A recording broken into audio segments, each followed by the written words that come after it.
Happy Monday, and welcome to another episode of Cases that should have gone to the Supreme Court of Canada, but didn't. Today, we're talking about jury questions.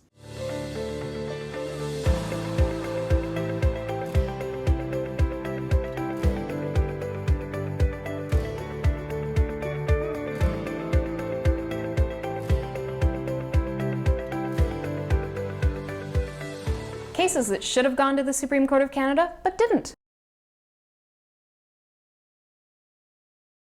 Trial judges, when asked questions by juries, have important obligations in answering those questions. And in a trial in Alberta, a jury member asked a judge a question in relation to some of the evidence and some of the arguments that have been heard. The judge answered the question, and the jury went back and convicted the accused of a serious offense.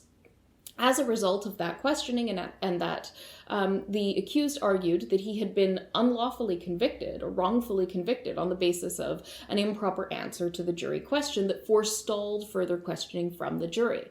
And this case raises very important issues that the Supreme Court of Canada should have gotten into.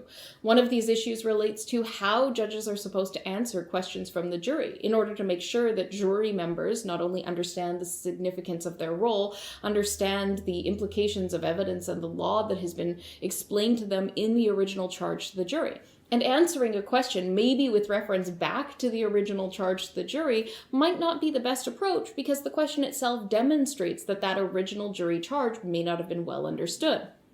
So turning the matter back to the original instructions is like saying, what part of what I just told you don't you understand? If you don't understand, you can't really articulate it. And if a trial judge appears unwilling to assist a jury in understanding how to discharge their obligations, that may limit further questions from the jury by preventing the jury from actually understanding what needs to be proven in evidence and what the legal tests are for how that can be proven in evidence for either a conviction or, in the case of a defense or an acquittal.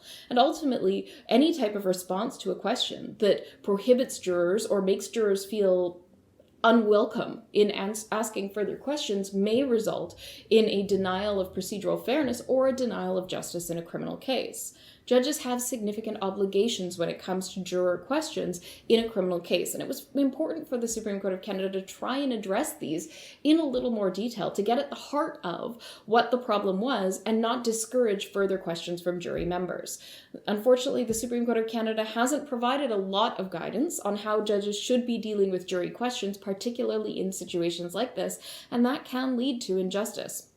Hopefully we see further cases from the Supreme Court of Canada that deal with this issue so that trial judges don't inadvertently deter jury members from asking important questions and don't inadvertently contribute to the possibility of wrongful conviction. Cases that should have gone to the Supreme Court of Canada, but didn't. Thank you for tuning in to another episode of Cases that should have gone to the Supreme Court of Canada but didn't. I'm Kyla Lee at Acumen Law. Thank you to Brazen Bull Creative for putting together these videos. Please like, subscribe, and share with your friends.